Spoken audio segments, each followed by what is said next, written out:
It's another week of city building, but previously on Worlds Asunder.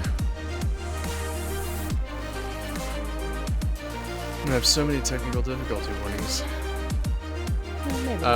Also, since we're kind of in one piece that's going to get cut, I realized we can't screen share in Zencaster. Which is unfortunate.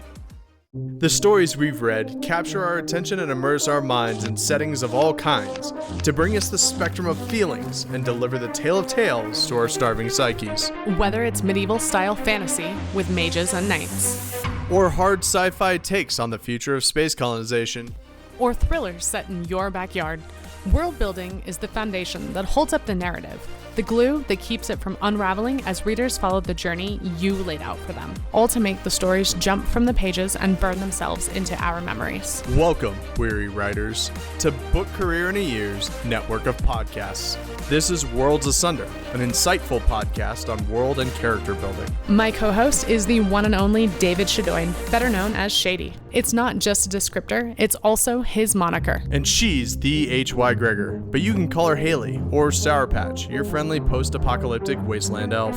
We know. We have nearly a score of published novels and short stories between us, but who the hell are we to teach you about world building and character development? We get it, which is why we decided to call in some favors. Each week, we pull from a list of the best and brightest authors, editors, and publishers to give tips and guidance on tackling the age-old questions and provide you with tools on how to accomplish world building like the pros. From environment to magic to characters, how do we strike a balance between what matters to our audiences and what matters to keep it all straight? Open up your ear holes and your minds and get ready for us to tear Worlds Asunder. So, if you're ready, just knock and enter. Cool.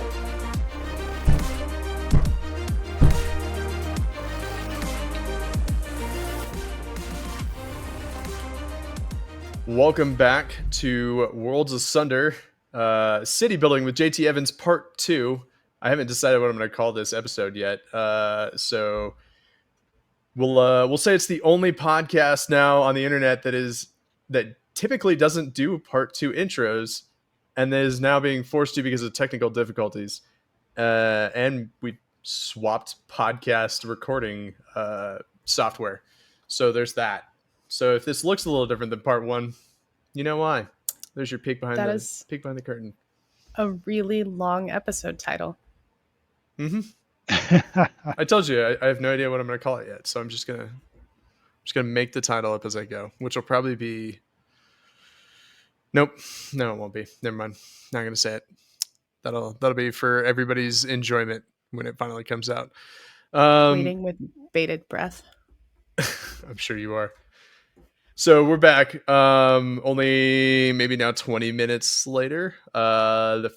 After we've recorded essentially what was the first episode, made a couple of jokes there right at the end. But we're going to rewind a little bit. We kind of jumped around some, but really, JT, the question for you now is, what is it? Where do we start? Right? Like where do you start? But where should we start? Why are we here? Right. So I've already talked about my anchor points and numbering buildings and drawing streets and all that. But really, that is a middle of the process kind of step. Drawing the map. Really, you need to figure out why is there a city there in the first place? And I'm not talking a small village, because a small village could be like, well, it's where our wagon broke down. Right? And that happened a lot, especially during the Western expansion of the United States and that frontier, right? A lot of people are like, we're going to go to California and get gold. And then they hit Kansas and hit a pothole. And so they built a house there. And that's why you have like a lot of little blink towns all over the place, because there's no damn good reason to live there other than you got stranded. But as far as a city goes, a larger establishment, really you need two key things for why it's there. One is water, clean fresh water, I should say, and food. And those are generalities. Obviously, what kind of water, where does it come from? It could be wells, could be a river, it could be a lake. whatever. Food, lots of different food sources. Are you ranching? Are you fishing? Are you hunting? What kind of veggies are around? What kind of plant life can you eat on? And also, are there any natural resources nearby that you can leverage to build buildings out of? Um, how the frontier folk built buildings in the middle of Kansas, I haven't a clue because I don't think there's more than 3 trees in all of Kansas. I've been there, can confirm. Yes, Sod. yes, sod. Yeah, I guess you could use sod. Yeah. So you got to get creative. There you go. Desperate times call for desperate measures, I guess. So, really, water and food and natural resources. Go look at your major river valleys in the world: the Nile, Mississippi, Missouri, the Tigris and Euphrates rivers, the Yellow River in China, so on and so forth. You'll see tons of cities all along those riverways because of the natural resources they provide. Also look at river mouths, which is a mouth of the river is where it dumps out into a larger body of water, whether that be a lake or an ocean or a sea or whatever. The two that popped into my head right now is New Orleans and Cairo. They're both on river mouths and they're ginormous cities because they have natural resources and easy access to deep water, which assist in trade, mercantile, fishing. You're not just relying on the land itself for sustaining the city. You've got the ocean or Gulf or the sea there to help support. So once you figured out why there's a city there, then you can start digging into what the city is. And I like starting with a general concept, call it a theme, a style, a tone, whatever. Is the city struggling? Is it mostly evil, mostly good? Again, no city's homogenous. So don't apply one label. You can have most of the city is wealthy, but there's a couple of poor neighborhoods. Cool, that works. Or inverse that. Is it a border town? Is it a capital city? Is it in the middle of the nation? What's a threat to the city?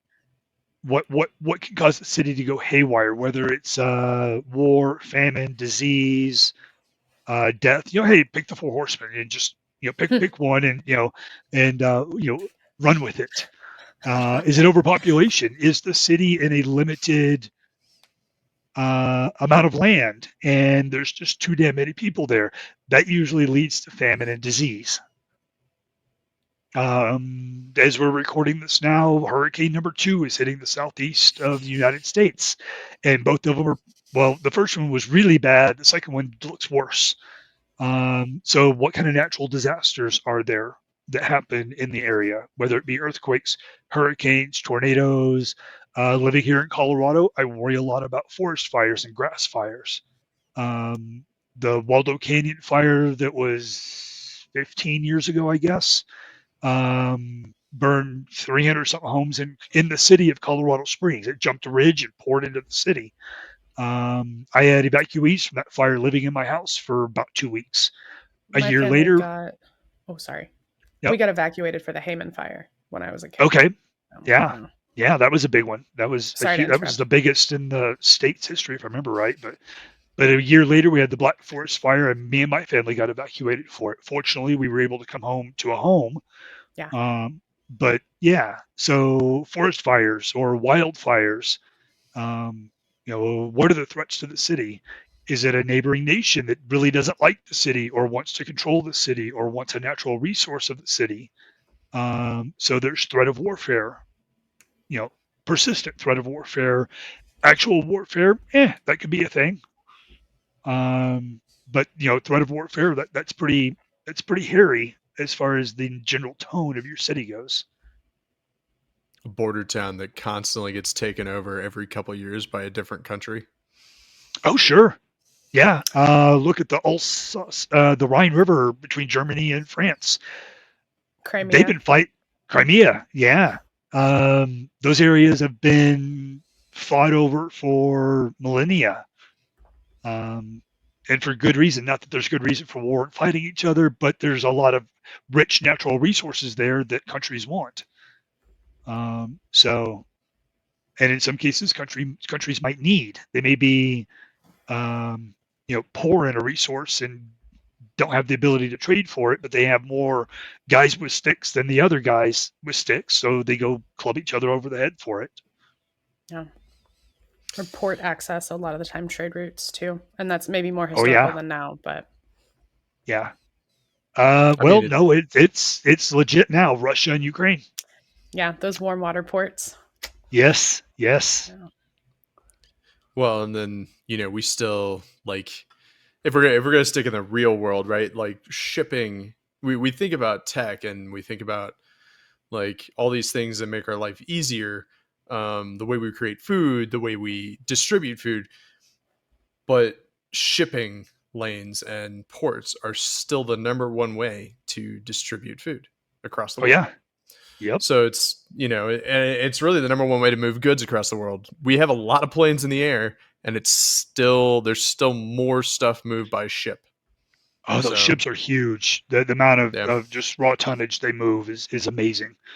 I mean, they put airplanes on ships to move them about. So that tells you that the carrying capacity of a ship is much greater than that of an airplane. So yeah. But that kind of does bring up a piece of it. Developing the theme of the city, right? Um, Again, going back to the idea from part one about the soul of the city, which is how is that city now going to react to all of these external threats?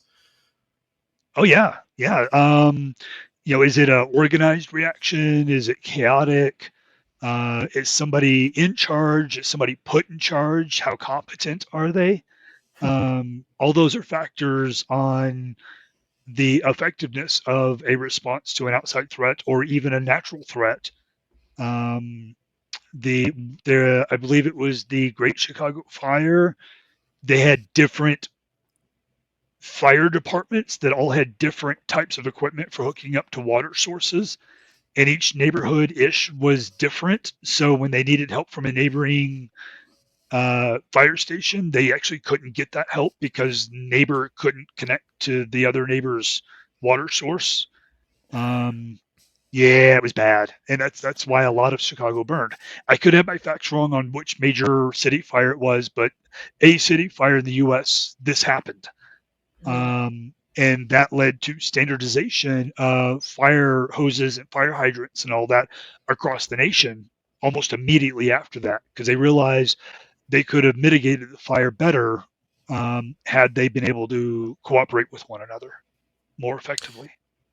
And that kind of like since hurricanes are the topic of the day, we see the different reactions between just states in the U.S. based on that, right? Like those who face hurricanes, almost not daily but like monthly in Florida, they have a very different response.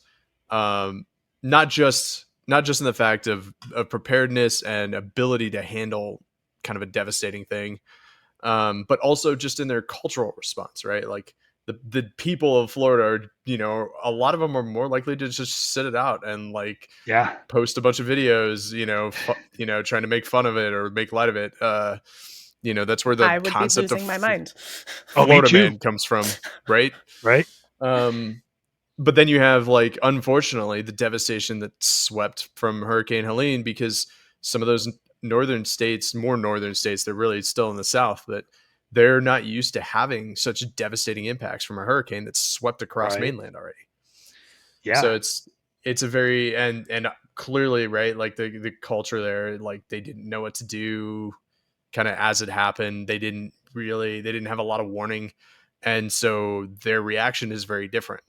But yeah, I mean, if I knew a hurricane was heading my way, I'm out. I mean, I'm out. Sorry, gone. Bye. I'm packing my stuff, my animals, my family. We're getting on the road. We're going somewhere else. Yeah. However, as a child, I grew up on the edge of Tornado Alley. And when we'd spot tornadoes, we'd stand on the front porch and point at them and go, yeah, it's probably about 1.5 miles away. Yep, it's coming this way. We'll see if it changes directions before we run inside and get in the tornado shelter. And we would sightsee tornadoes. Because that was our common threat. That was just a normal thing for us. Yeah. Nuh-uh. I grew up in Tornado Alley as well, and Yeah. Twister had come out right before we started getting cars and stuff, and so it was, all of the dumb teenagers are like, "Oh, I can do that." Uh-huh. Yeah, I never chased them, but I'd watch them. So yeah, just again, it's what is your norm? What is the normal for the city? And your citizens are going to react blasé to a normal threat, even if it's a major threat. And so you need to throw a curveball at them, especially your protagonist, and give them the abnormal threat, and make sure give them a freak out moment. Old critique partner of mine, Patrick Hester, he was like, your characters need to freak out more. That was his common feedback, specifically to me, usually, and to other people. But my protagonist would handle abnormal events almost like, oh, yawn, yeah, it's just another demon. So that abnormal threat, you really need to have your citizenry flip the lid on that, and that'll cause even more problems for your protagonist because now there's chaos in the streets. Yeah. And kind of going on to that, it leads back into the leadership and who takes control of the city and who handles what situation. And that Levels then of kind of leads government. into, and we ended on talking about like the legal system, but when do you punish the criminals? When do the criminals take control? Sure. It depends on your story. Really, what kind of story are you telling? You don't have to say, "Oh, the law is right at all times," because that's been proven incorrect throughout history. There have been immoral laws. So falling back on the old AD&D alignment thing, you have law and chaos and good and evil, and they intersect, but they're not the same measuring stick. So yeah, when it comes to who's in control during a time of chaos, really it's going to be the smaller units of people that are organized are going to be in control of their little area, more so than the mayor or the emperor or the city council or whoever trying to control the whole city, because my problems on my city block may be caused by the same thing as your problems across town on your city block, but I can't help you, you can't help me, so I'm going to help myself while you help yourself. And that's where vigilante justice comes into play, or just vigilante protection, like your neighborhood watch, but taken to an extreme, where we're not going to put up with any crap. Yeah, Batman. Yeah, Batman's the vigilante there. Yeah, he goes after the criminals, not the good guys usually. But think of your roving bands of protectors, and they can step over a line quite easily, but they don't always. Sometimes they're doing the right thing, and they're always going to do the right thing. But again, that stepping over the line gets a little blurry, and they could do something bad while in the process of protecting their own. Well, that's also where your smaller crime rings can come in too. Oh, Because sure. if you have a looser government structure, or a government structure that has a hard time reaching all of the little corners of your city, then that's where you have little space for little power vacuums to happen. Right. Or inadequate or ineffective leadership from above. I'm mainly thinking of probably New York City in the 80s, maybe into early 90s, where crack cocaine was a horrible pandemic or epidemic for New York City. And the leadership and the legal system and the cops couldn't work together to get a grip on it until sometime in the 90s. But during the 80s, yeah, drug dealers ruled that city, and maybe not the whole city. I mean, it's a huge city. You can't say 100% of New York City was run by drug dealers. It just that won't be a factual statement. But a lot of neighborhoods, the cops were afraid to go into. Go ahead. Oh, I was just going to say, I love how we're kind of hitting the intersection where the world influences your characters. Because that's something we haven't talked about a ton. We kind of discuss them like they're two separate things, but they're really not. And so I love finding those points where the conflict is coming directly from your city or, the world building you've set up. Right. Yeah. And where your character comes from in the city is going to color how they act, react, speak. There's different dialects. I mean, you look at, again, New York City and all the boroughs, there's different accents and sayings and phrases and cultural influences depending on what borough your character may or may not be from. In my instance, my Flashing Blade series is dual protagonist. I have Styles, who grew up in the Hive, which is the slums. He's not formally educated. He's not even literate. And he uses, ain't and double negatives and I ain't not never doing that, or I ain't not going back in there. I'm gonna, what you doing that for? Things like that. And his partner in crime is AL, and she grew up actually in the countryside in a small village outside Mesnik. Got captured by the Emperor's forces. This is backstory. Yeah, I'm not going to spoil it too much. Anyway, she ended up becoming enslaved. She has the ability to sing to blades. She's a blade singer, so she can put magic into swords. So a merchant who discovered this about her, bought her, put her in the gladiatorial arena, which is one of my key locations in the city. She eventually earned her freedom and joined up with Styles. But AL, during her childhood, was formally educated. She's very well spoken. She knows all the $5 words. However, Styles is the smart one of the two of them, which is a fun dichotomy to play with. And I'm not saying AL is stupid. Styles is just a brilliant, brilliant dude. He just doesn't have a formal education to stand on. And it's fun to play with those two characters interacting with each other. And again, they came from different backgrounds, different parts of the nation, lived in different parts of the city. Well, and you kind of touched on it a little bit too. The tone of the city hits on your characters, but it also then hits on, what does the city produce?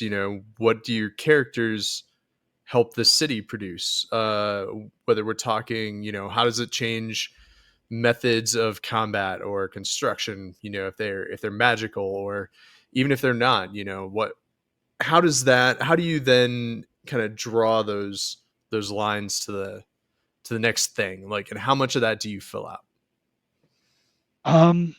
Honestly, I kind of make that part up as I go, because it's dependent on the characters that I'm playing with. I have a lot of side characters, a lot of named side characters, not as many as like George R. R. Martin or Tolkien or anything like that. But the character's influence on the city is really dependent on what influence I need them to have in that moment in the story.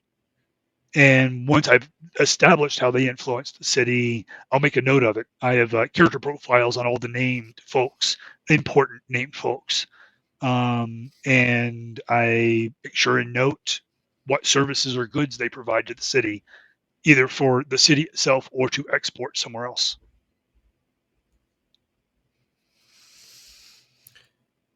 Then, so do you have like a kind of an idea of what the city is going to, export? Does it change based on who's in control? It can, certainly, yeah. Or even how much they export. If they export at all, there may be, wide open flowing ports full of goods going in and out.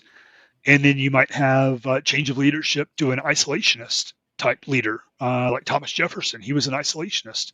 He still kept trade going between our allies, but he increased customs and tariffs to make us less dependent on foreign needs, which also he reduced the size of our Navy because we didn't have as many mercantile going, and that had disastrous results down the road.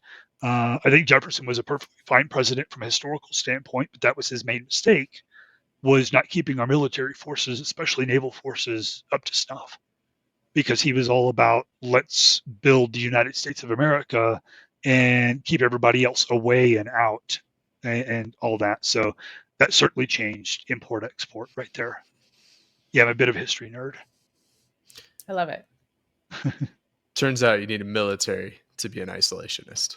But You are absolutely correct. Yes. as it happens, as the U.S. learned multiple times throughout history. Right. So, getting just flowing right through the export piece that then leads us to, how do you fit that puzzle piece, right? Because we don't just build one city.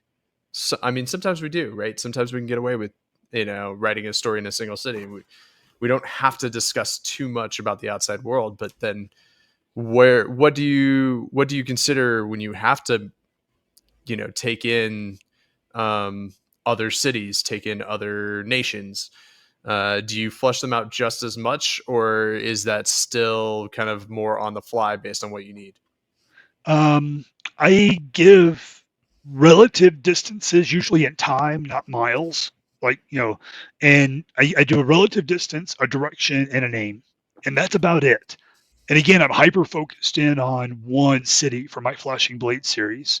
If I were having them travel between cities or across nations, things like that, then yeah, I would have your more Middle Earth style map going on, but I would have a lot less detail per city because they're not spending a lot of time in each individual city. Whereas Flashing Blades, everything is inside the city, and that's on purpose. So it just depends on the needs of your story. In my case, I have somewhere in my notes, blah blah blah city is 5 days ride north. There's a couple of cities 2-3 days east, so on and so forth. And you can tell that I don't use them a whole lot because I don't know the names of the cities. And that's why I have notes. And again, they're just offhand reference. In the first book, Dark Blessing, Ale and Styles are breaking into a warehouse. Don't worry, it's not a spoiler. It's opening of chapter 1. To steal some fancy idols that were imported from whatever the city name was to the north. And I have the city name in my notes and in the book. And honestly, I'm almost done with book 3 in the series, and I don't think that city name has come up yet again after that one reference. But it's in my notes in case I need it again.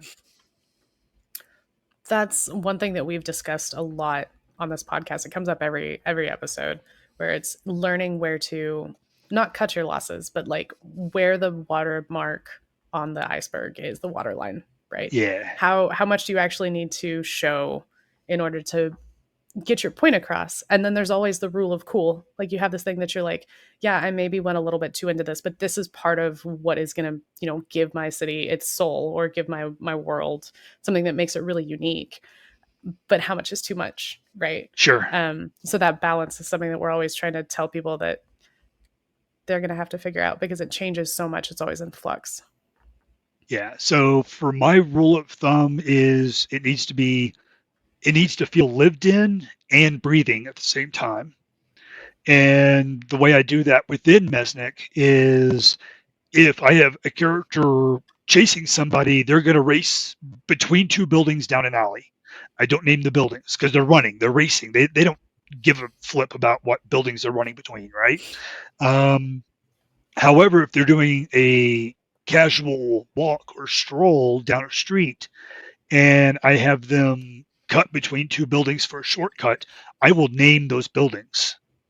I will drop the names of the tea shop and the pottery shop, and I'll actually put the proper names of them, of the 2 buildings they cut between, because they know the buildings, they know what's there, and by dropping proper names of the business establishments, it builds up the city more, makes it more of a character.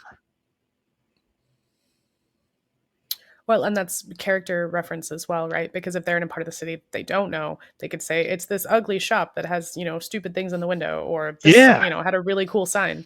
And it changes their perspective, which is, something that's indicative to the readers as well.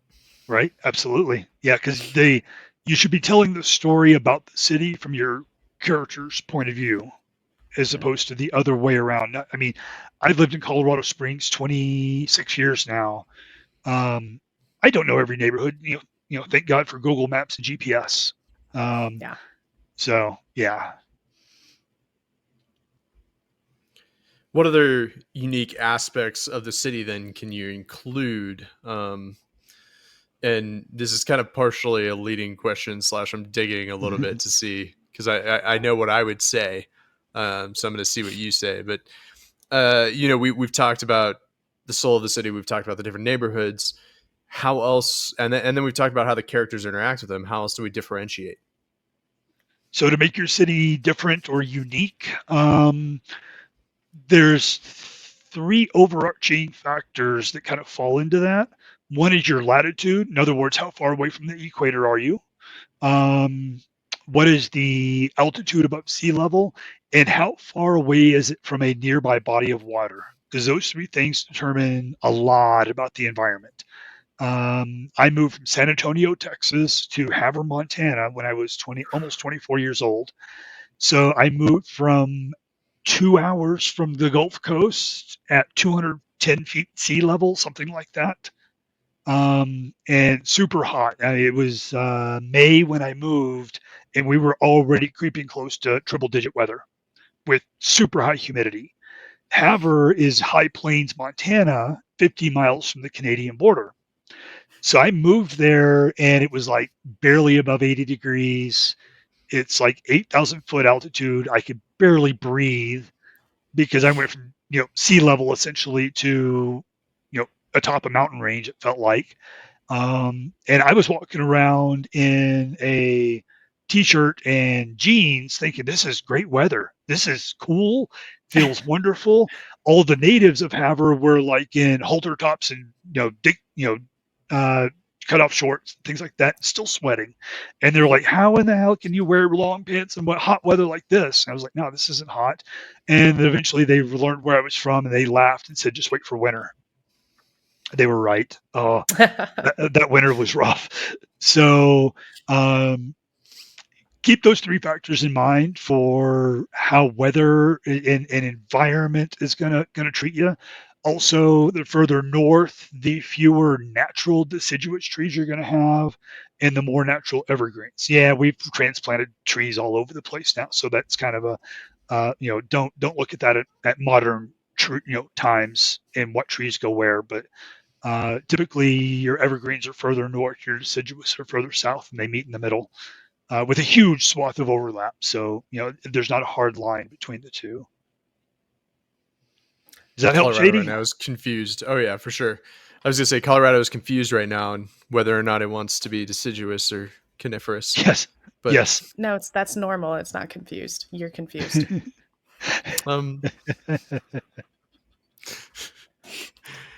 But it does kind of bring into play a little bit too that the different places that you end up with your city, right, based on geographical location, based on how big it is, like your hamlet up to the north is probably going to smell a lot fresher. It's going to look different, right? Like, oh yeah, you're going to have cleaner air.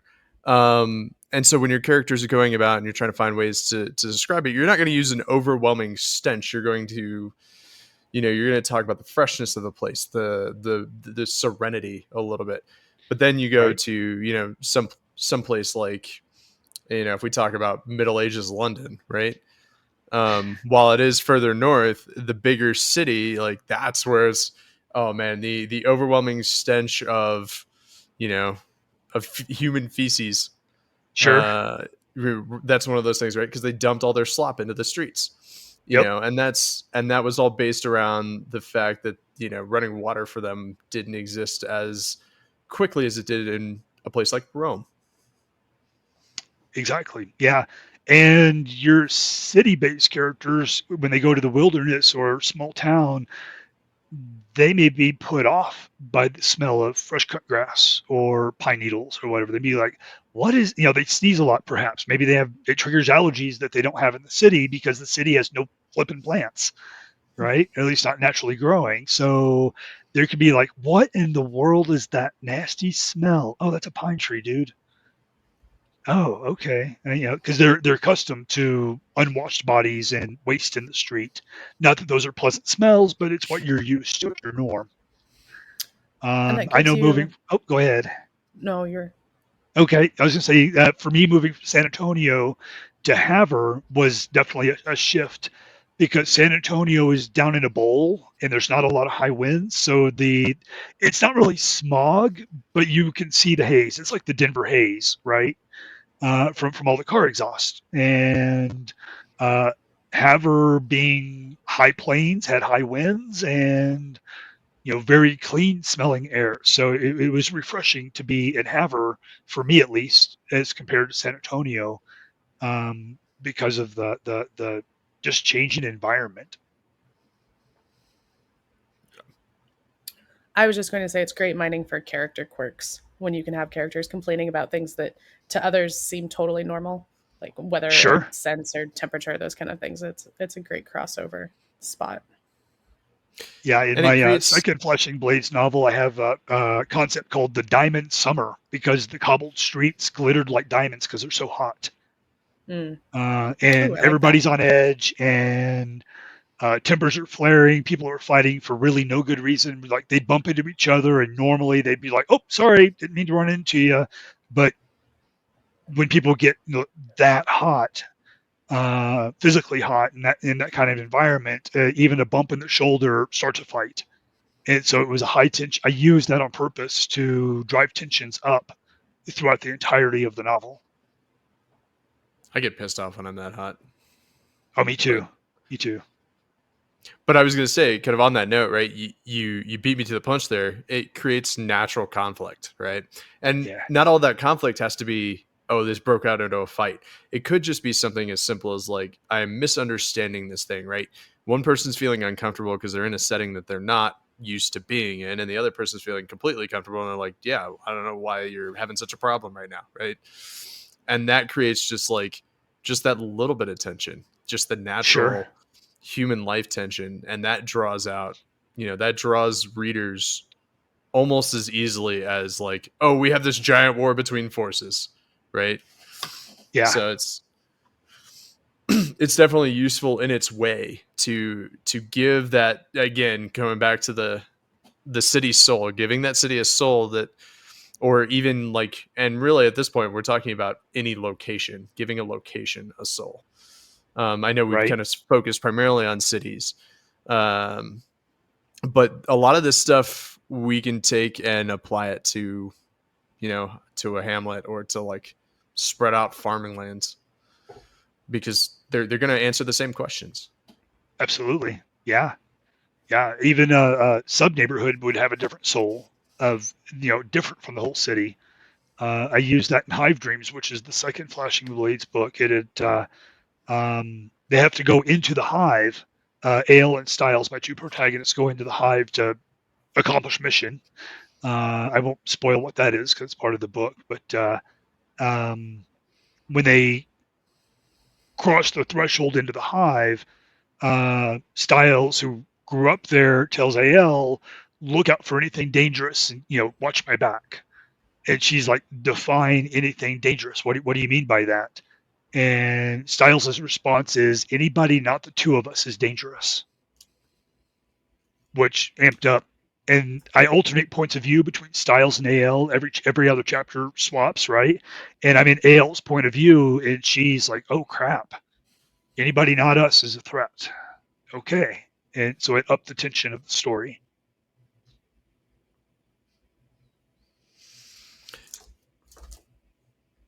All right, so we know that you brought a little bit of a show and tell thing. Sure. And I know you're really excited about it, and I've seen different variations of this. Right. So and I know Haley and I are both excited to help share it with the rest of the world here. Talk us through kind of as we get ready to close out. Talk us through your map, and Okay. then kind of like how you develop all of this, right? Like start to finish. Right. So I started with a large sheet of paper, 14 by 17, because I knew I wanted a big city, and so I wanted a lot of room to work with. Let's see here. I think that's the right. See if that shows up there on the video. So that's Mesnick yeah. in my rough draft. This is my inked version. I actually started with pencil first. That way I could erase and make corrections and changes. I'd be like, now I want to move that building or nuke that building or whatever. And then I went back and meticulously inked every pencil line on there so that I could scan it. And then I discovered I didn't have a scanner big enough for it. So I put it on the ground, on the floor. My wife does photography, so I snagged some of her round ring lights and aimed them down at the floor to get rid of shadows. Grabbed the step ladder on my phone and took like 40 photos in case 39 of them were blurry. I was really nervous about the whole process of photographing my map. Went through them, found the one I liked, slurped it into my photo editing software, my image editing software, converted it from full color to just black and white. That way I just had straight black and white, cleaned up some edges with the eraser tool, yada, yada, yada. And then I started adding layers. Each layer was a number or anchor location label. And I ended up, after going blind doing this, see here, we're going to open up and share. Mesnick. And you can see over here, this is the Warrens, which I unfortunately lost my layer for that. I must have merged it. This is the Hive. I've since renamed it. Out here, we have a ginormous cemetery. It honestly should probably be a little bigger. The tombstones are just icons. They're not one-to-one. There's more graves there than just the iconography would indicate. Farmlands with farming houses out here. Here's the swamp out here. I actually have a numbered location, 691, little shack out in the swamp. But I will zoom in a little bit, and you can see all the different numbers, all the different numbered locations, and there's 800 of them. Wow. Here you see the arena right here, one of the anchor locations. Up here is Turkin Square, another anchor location. And you can see that some of the roads are slate or cobble. Some of the roads are dirt. So for those that don't know JT, he is also a meticulous outliner. Yes. So this quality, this level of detail is something that I have seen from him before, because his outlines are incredibly detailed as well. So this is like next level mapping for a city. Oh yeah. And I would not have done this to this level of detail for a novel. I knew I was going to write a series of many, many novels in this setting, so it was worth my time and effort to put it all together. But up here we have the Spire, we have the Emperor's Citadel. I think that's all my anchor locations. And I want to zoom out real quick, and we obviously have a river running, bifurcating the city with an island at the bottom. And you can see that the river gets more narrow. This is a cliff face here. This 800 is a cave mouth, but this is a cliff face. And the river runs along it, widens out as it slows down beyond the cliff, goes around an island, and the Mortine River continues on to the south. So if you're just listening and once we get the video up and you're interested, highly recommend coming and checking us out over on YouTube or wherever else we get it posted so you can take a look at this, because it is very cool. I'm biased. I love maps. And this is a utilitarian map. I would not put this in a book. For one, it's too damn big. Putting it on a 6.5 by 9 book, it would just be too tiny. It would be illegible. I also wouldn't put the numbers on the map if I were putting it in a book, because the numbers are just distracting. What else was I going to say about the red dots? If you see the red dots in the map, these are all shrines to different aspects of humanity. So there's no polytheistic religion going on here. There's no, say, ancestor spirit veneration or worship, anything like that. There are different shrines around the city, and there's dozens and dozens of them that venerate different aspects of humanity. I don't have a dot out here in the Warrens, but there's the Lost Coin Shrine. And it's literally a shrine in the poorest part of town that's made of nothing but coins, but you can't get a coin off. If you try, you fail. It's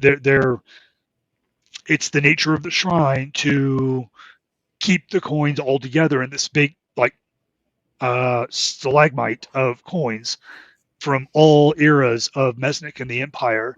And it's like the poorest of the poor have to walk by this shrine. It's next to one of the wells in the hive, and they just have to look at it and go, "Man, what if?" It's like the people that play the lottery and want to win but never do, right? Yeah. Oh man, what if? It's the lottery dreams. So yeah, there's Mesnik being shared, and like I said, it took me about 2 months to get this map put together. I will make a mental note to never show you the city map that I made up for Eldros Legacy for Stone Whisper, my first novel, because it was real rough. Hey, did it accomplish the objective of keeping you on track and keeping things sane for you, right? Then it's a great map. It may look ugly, I don't care. Maps are tools, first and foremost. And then if you want the art object, which I know tons of people who have like maps of Middle Earth or whatever hanging on their wall. On a blanket. Or on a blanket. There you go. There you go. Yeah. So I can guarantee you J.R.R. Tolkien did not have a beautiful map like that from the get-go. It might have evolved into that, but he did not have that from the start. I think he drew it, though, didn't he? I think he did. I don't know, but I've heard that he did. So, yeah. Of course, being the meticulous perfectionist he is, it wouldn't surprise me if he came out real close to the final product out of the gate. Yeah. Well, and he might have started with it. Who knows? Actually, I'm sure it's recorded somewhere. There's a Tolkien scholar somewhere who knows the answer to that question. Right. But in drawing your map, right, in creating it, did that change some parts of your story?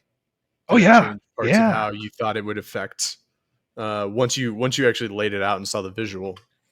Sure. Yeah, absolutely. Like the island is Scholar Isle. However, its original name was Royal Isle because that's where the royal family established the city to begin with, because it's the most defensible spot, the island in the middle of the river. The northernmost point of Scholar Isle is the old royal palace. And some 300 years ago or so in Mesnik's history, overnight, the emperor and his family were like, nope, done with this joint, and built a wrought iron fence around it, put up guards in the gate, and said nobody ever comes in here ever again. If anybody tries, kill them instantly, no questions asked, right? And they moved out and moved somewhere else and had a new citadel built up on the top of the cliff. Nobody knows why the emperor and his family noped out 300 years ago in the middle of the night. Yeah. So yeah. That's why yet. You'll get that in book 3, which I'm almost done writing. Almost done writing. Yes. Good luck. Thank you for giving us your precious writing time to talk You're about welcome. You're welcome. So yeah. You very much. But the all the buildings on Scholar Isle are stone and very well built, solidly built, multiple stories, a lot of towers, things of that nature. But most of the southern part are different schools and universities. And when I say university, I'm talking like your old school university, not your big sprawling campus like your University of Texas Austin that takes up several hundred acres. So yeah. Well, JT, thank you so much for sitting down and chatting with us. It's always a pleasure to talk to you. You're welcome. Yeah, I had a good time. everybody else gets to finally enjoy your presence like I do every week. But is there any final pieces that we haven't touched on that you would like to you'd like to leave for our audience? Your maps are your tools. Don't worry about making them art objects yet. And be consistent in your world building. Have a reason for why you built something a certain way. And of course, magic, the introduction of magic, especially high magic, powerful magic, can change all the rules. Just you get to make up the rules, but you got to adhere to your own rules. There's no fourth wish unless it's a ring of 4 wishes out of the gate, right? Yeah. So yeah, I'm just going to leave you with that. All right. Perfect. I like it. Yeah, me too. So as always, we'll put links and stuff in the show notes. Maybe I'll get JT to send us some of the photos of his original map that he's taken and the some of the updated stuff, so that way we can include it. So that way, if you want to chase it down, we'll have ways to show that to people besides just the YouTube video. Slash, I'll be able to blow up some of that a little easier for everybody to visually see as they watch this. But that being said, all those links and stuff, other than that, JT, where can people find you next? Where can they find your work? I know you're going up to Mile High Con soon. Yeah. At the end of October 25th through the 27th, I'll be in Denver, South Denver at Mile High Con, which is milehighcon.org, and that's MILEHICON.org. Love going there. I've gone there every year except for 1 year for the past 12 or 13 years now. So it's my local, regional, friendly con that I go to. I'm going to be on like 5 different panels. I'm going to have an author table, not the whole weekend, but for a 2-hour block. I don't have the date and time for that yet. But if you're there, find me. We'll hang out and chat. So after that, I'll be at Cosine, which is in Colorado Springs. That is middle of January, I believe. That is end of January, 24th through the 26th. And I will be there. Programming hasn't been announced or even organized yet. So I'm sure I'll be on a panel or 3 there, but I, at this time, don't know. I should probably apply. It's probably it's good. It's good. Yeah. That one. And that is firstfridayfandom.org, I believe. We'll find it. Yeah. Yeah, you'll find it if you Google cosine, like the mathematical formula, Colorado Springs. It is firstfridayfandom.org/cosine. So that'll get you there. I'm trying to think. And if you want to find me online, jtevans.net is my website, and you can find links to all my socials in the blue bar at the top of every page. And you can yell at him on Twitter, where he doesn't exist. Yes. Go find me on Blue Sky and yell at me there, I guess. Telegram. There you go. Yeah. MySpace. I think I still have a MySpace account. Carrier pigeon. Maybe. Final answer. There you go. What was the other one? Cities? Was that one of them? Yeah. GeoCities. GeoCities. There you go. That was like the original blogging platform from way back in the day. Yeah. Man, memories, ancient memories. So much easier than trying to dodge Facebook algorithms. All right, Haley, any final thoughts for this episode? Negative. I think this has been awesome. We'll get those pictures what we can, and we'll get the video posted as soon as we can, and make sure that we get all those fun extras for people who get the chance to take a look.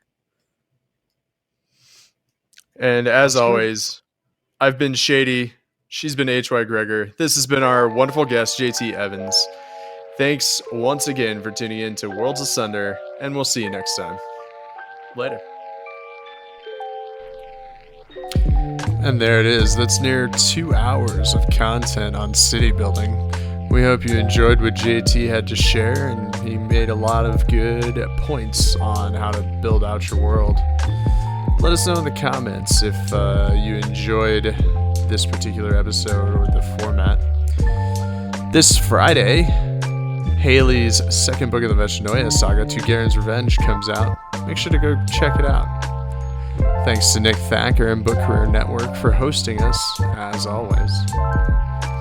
Make sure to go find our links in the show notes so you can follow along wherever we're at. Next week, I get together with my co-author, Casey Azell, because it builds character. Part 1. Make sure to like, comment, and subscribe wherever you listen to podcasts. And share. Share the fact that you listen to Worlds Asunder. We'll see you next time.